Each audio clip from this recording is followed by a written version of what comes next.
राजस्थान विश्वविद्यालय के इस भव्य दीक्षांत समारोह में उपस्थित कुलपति professor Rajiv Jain ji, syndicate, senate, शैक्षणिक परिषद के माननीय सदस्यगण, आमंत्रित अतिथिगण, विभिन्न संकायों के अधिष्ठातागण, निदेशकगण, शिक्षकगण, विद्यार्थियों, उनके अभिभावकगण, पत्रकार बंधुओं और छायाकार मित्रों, आज आपके इस 32वें दीक्षांत समारोह में आप सभी के साथ उपस्थित होकर मुझे अत्यंत प्रसन्नता की अनुभूति हो रही है। मैं सभी छात्रों, अशैक्षणिक एवं शैक्षणिक कर्मियों को दीक्षांत समारोह की इस पावन पर्व की बधाई और शुभकामनाएं देता हूं। विश्वविद्यालय द्वारा विभिन्न परीक्षाओं में उत्तीर्ण 1,75,404 विद्यार्थियों को मैं आज खास तौर से बधाई देता हूं, जिन्होंने डिग्रियां प्राप्त की हैं। यह प्रसन्नता की बात है कि विभिन्न संकायों में 395 विद्यार्थियों को आज पीएचडी की उपाधियां और विभिन्न परीक्षाओं में सर्वोच्च अंक प्राप्त करने वाले 117 को गोल्ड मेडल प्रदान किए गए हैं।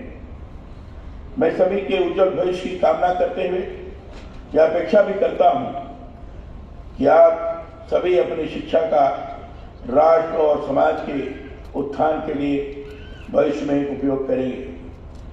आज जो मैंने स्वर्ण पदक वितरित किया है, उसमें 117 लोगों को वितरित किया, जिसमें छात्राएं 84 थी, 72% और छात्र 33 से 28%।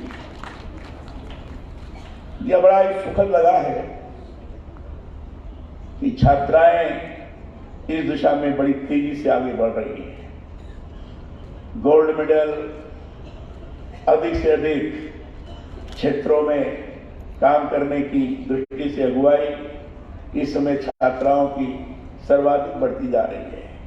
और मैं कह सकता हूं कि देश के लिए बड़ा ही सुखद है, अच्छा है।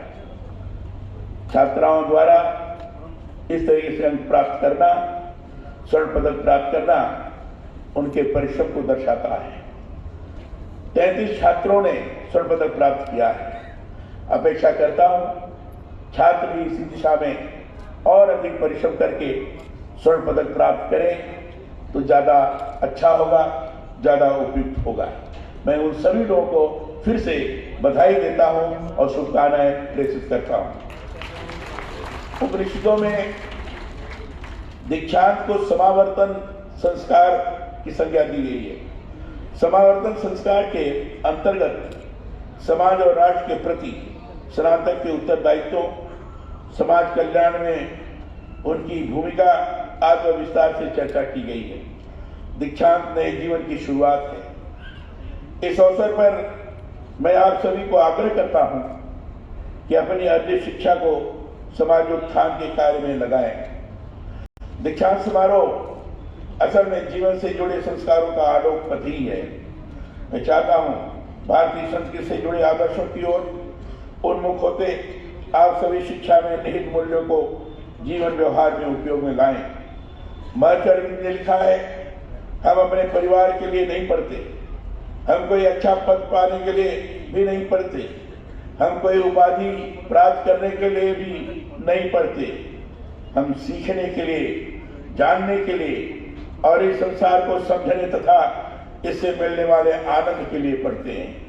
उनके कहे में अपनी बात सम्मिलित करते हुए मैं कहना चाहता हूं कि सीखना वही सार्थक है जिसे पढ़े हुए को रटंत रूप में नहीं, जीवन व्यवहार के रूप में ग्रहण किया जाए। राजस्थान विश्वविद्यालय का अपना गौरवमय इतिहास है। विविध विषयों के अध्ययन अध्यापन का यह आरंभ से ही देश का प्रमुख केंद्र रहा है। विश्वविद्यालय का यह आदर्शवाद धर्मो विश्वस्य जगतः प्रतिष्ठा बहुत ही महत्वपूर्ण है। धर्म की शक्ति महान है। इससे भी महान वह है जो वास्तविक धर्म को समझकर तदनुसार जीवन में व्यवहार करते हैं। हमारे यहाँ कहा गया है धारेत धर्म, माने जो धारण किया जाए वो धर्म है, परंतु धारण कौन सा किया जाए? धारण वह किया जाए तो मानवता के लिए उचित हो, जिससे सबका कल्याण हो। आज का यह दिन बहुत ही पावन है कि आज विश्वविद्यालय में संविधान उद्यान की नींव रखी गई है। मैं संविधान उद्यान शिलान्यास के लिए आप सभी को बधाई और शुभकामनाएं देता हूं।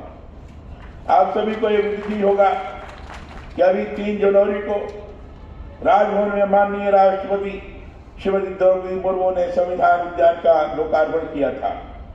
इसमें संविधान की संस्कृति को कला रूपों में जीवंत किया गया है।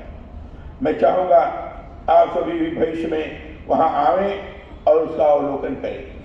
मेरी आरंभ से ये मंशा रही है कि संविधान से जुड़ी हमारी जो संस्कृति है उसका अधिकाधिक प्रसार हो। राजस्थान में राज्यपाल एवं कुलाधिपति बनने के पश्चात यहाँ के वित्त पोषित सभी विश्वविद्यालयों में संविधान उद्यान बनाने की हमने इसीलिए पहल की। उद्देश्य यही रहा है कि विश्वविद्यालयों में पढ़ने वाले युवाओं को संविधान से जुड़े अधिकारों के साथ मौलिक कर्तव्यों और इसकी जो महान संस्कृति है उसके बारे में जानकारी हो। अपने हर एक सार्वजनिक कार्यक्रम से पहले मैं संविधान के उद्देश्य का और मूल कर्तव्यों का वाचन करवाता हूं। इसलिए कि विश्व के सबसे बड़े लोकतांत्रिक हमारे राष्ट्र के विधान संविधान के प्रति हर आम और खासकर सतत जुड़ाव बना रहे। संविधान देश को शासित करने से जुड़ा ग्रंथ भर नहीं है। जो भारतीय संस्कृति से जुड़ा जो दर्शन है, हमारी जो उदात्त जीवन परंपराएं हैं, उसका संवाहक है। मैं ये मानता हूं कि हमारा संविधान विश्व भर के लोकतंत्रों की सर्वश्रेष्ठ व्याख्या है। मैं ये मानता हूं कि नागरिकों में बंधुता, स्वाभिमान और राष्ट्र की एकता से जुड़ा हमारा संविधान देश की आर्थिक और सामाजिक परिवर्तन का एक तरह से घोषणा पत्र भी है। संविधान की शक्ति सीधे जनता में निहित है। संविधान किन आदर्शों, आकांक्षाओं को प्रकट करता है, इसे संविधान उद्देश्य का के हम भारत के लोग में निहित शब्दों से स्पष्ट समझ सकते हैं। यहाँ विश्वविद्यालय में जो संविधान उद्यान बनेगा वह निश्चित ही संविधान के जरिए उच्च आदर्श मूल्यों की सीख युवाओं को देगा, ऐसा मुझे विश्वास है। मेरी बहुत बहुत शुभकामनाएं। हमारी संस्कृति में शिक्षक को आचार्य कहा गया है। आचार्य माने वह जिसे कथनी और करने में कोई भेद नहीं होता है, जो सदा आगे बढ़ने की प्रेरणा देते हुए सही मार्गदर्शन करता है। आचार्य गुरु होता है। इसलिए हमारे यहाँ कहा गया है गुरु ब्रह्मा गुरु विष्णु गुरुदेवो महेश्वर साक्षात गुरु परब्रह्म तस्मै श्री गुरुवे नमः। गुरु को ईश्वर से भी इसलिए बड़ा बताया गया है कि वह शिष्य को अंधकार से प्रकाश की ओर ले जाता है। देश की जो नई शिक्षा नीति बनी है वह पूरी तरह से विद्यार्थी केंद्रित है। विद्यार्थियों का पढ़ाई के साथ साथ कैसे चारित्रिक निर्माण हो, इस पर इस नीति में विशेष ध्यान दिया गया है। मैं चाहता हूं नई शिक्षा नीति के आलोक में विश्वविद्यालय ऐसे पाठ्यक्रम निर्मित करे जिनसे अध्ययन कराए जाने वाले विषय के साथ आसपास के परिवेश के प्रति छात्र छात्राएं सदा जागरूक रहें। निश्चित ही इसके लिए विश्वविद्यालय के विभिन्न संकायों के आचार्यों को भी अधिक मेहनत करने की जरूरत है। शिक्षक का कार्य शिक्षा प्रदान करने के साथ ही ज्ञान की अनवरत धारा से निरंतर जुड़े रहना भी है, ताकि जो विद्या व विद्यार्थियों को बांटे वह जीवन व्यवहार में भी उनके लिए उपयोगी हो। गुरुदेव रविन्द्रनाथ टैगोर ने कभी कहा था कि यदि शिक्षक स्वयं अध्ययन नहीं करता तो वह सच्ची शिक्षा नहीं दे सकता। जो दीपक स्वयं बुझ गया है वह दूसरे दीपक को क्या जलाएगा। यदि किसी शिक्षक ने अपने विषय के अध्ययन की फैसली कर ली, जिसने अपना ज्ञानवर्धन समाप्त कर दिया है और जो पिछली बातें ही दोहराता रहता है, वह विद्यार्थियों के साथ न्याय नहीं करता है, वह उनका मस्तिष्क प्रखर नहीं बना सकता। अतः शिक्षक को आजीवन अध्ययन परायण रहना चाहिए। मैं चाहता हूं इस आलोक में विश्वविद्यालय शिक्षक अपने आप को युगानुकूल शिक्षा में निरंतर अपडेट रखे। इसी तरह विश्वविद्यालयों में शोध की ऐसी संस्कृति भी विकसित किए जाने की जरूरत मैं महसूस करता हूं, जिसमें हमारी प्राचीन गुरुकुल पद्धतियों के ज्ञान के साथ वैश्विक स्तर पर हो रहे अधुनातन शोध या अनुसंधान से विद्यार्थी जुड़ सके। शोध का अर्थ यह नहीं है कि आप 5-10 ग्रंथों को लेकर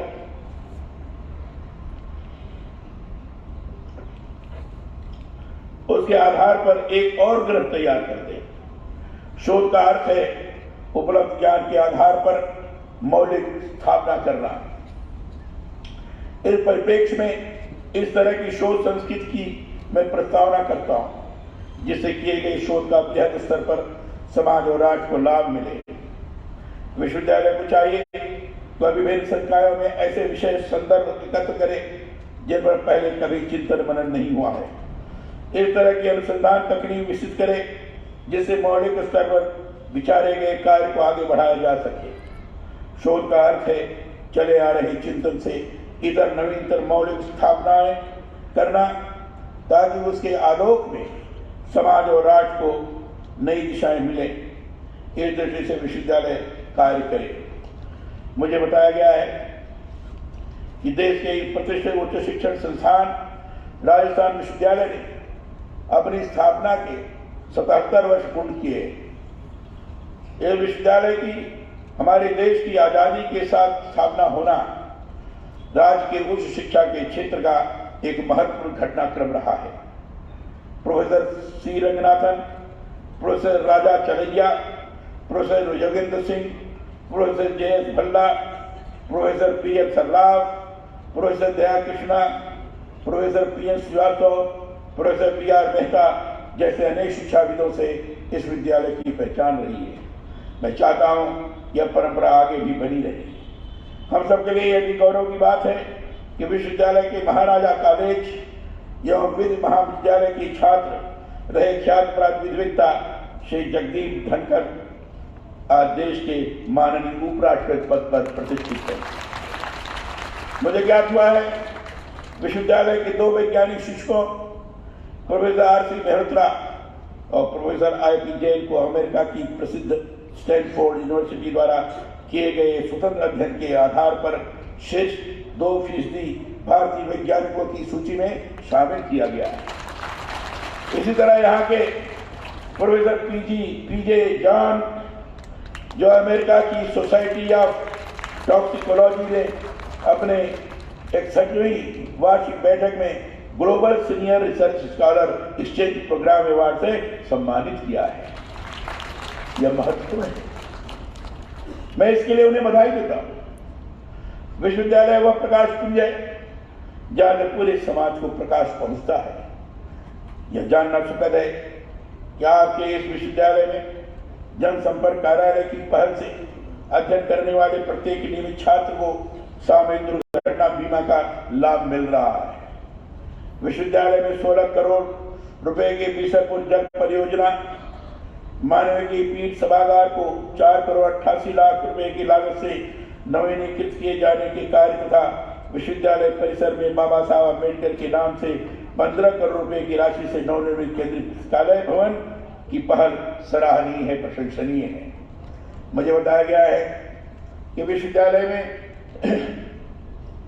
स्थापित इनोवेशन क्लस्टर को जय प्रौद्योगिकी द्वारा उद्योग अनुसंधान परिषद द्वारा अब एक युवा सेंटर के रूप में विकसित करने की स्वीकृति प्रदान की गई है। यह महत्वपूर्ण है। निश्चित ही इससे यहाँ पढ़ने वाले विद्यार्थी शोध अनुसंधान के वैश्विक नवाचारों से जुड़ सकेंगे। मैं चाहता हूँ युवाओं में उद्यमिता से जुड़े नवाचार व स्टार्टअप की प्रकृति को इसी तरह अधिकाधिक बढ़ावा मिले। विश्वविद्यालय द्वारा गांव गोद लेकर उसका समग्र विकास आरंभ से ही हमारी प्राथमिकता रही है। राजभवन की इस पहल से शिक्षा के सामाजिक सरोकारों को अनुभूत किया जा सकता है। इसके बहुत अच्छे परिणाम आए। इस कड़ी में विश्वविद्यालय द्वारा चौमुख के निकट गोदले टाटियावास गांव के विकास के लिए जो कार्य हुए हैं उनकी मैं सराहना करता हूं। मैं चाहता हूं विश्वविद्यालय शिक्षा के साथ साथ खेल कूद और अन्य सृजनात्मक गतिविधियों में भी देश भर में अग्रणी रहे। विश्वविद्यालय के देश भर में उत्कृष्ट खेल प्रदर्शन की जो उपलब्धियां मुझे बताई गई है वह सराहनीय है, पर मैं चाहता हूं यहाँ ऐसे खेल और सांस्कृतिक गतिविधियों के लिए विद्यार्थियों को प्रोत्साहित किया जाए जो राजस्थान की ठेठ लोक संस्कृति से जुड़ी है। दूर दराज के जो ग्रामीण युवा यहाँ पढ़ने आते हैं उनमें खेलों की असीमित संभावनाएं हैं। उन संभावनाओं की तलाश कर कार्य किए जाने की जरूरत है। इस दिशा में विश्वविद्यालय परिसर में तीरंदाजी परिषद का जो केंद्र निर्मित किया गया है उसे व्यवहारिक रूप में विकसित किया जाए। इसी तरह दूसरे खेलों और सृजन से जुड़ी गतिविधियों का भी वातावरण निरंतर निर्मित किया जाए ताकि आपका यह विश्वविद्यालय गुणवत्तापूर्ण शिक्षा के साथ साथ खेल कूद और सृजनात्मक गतिविधियों में भी विश्व भर में अपनी अलग पहचान बनाए। दीक्षांत समारोह की आप सभी को एक बार पुनः बधाई, शुभकामनाएं और सभी के उज्जवल भविष्य की कामनाएं। बहुत बहुत धन्यवाद। जय हिंद।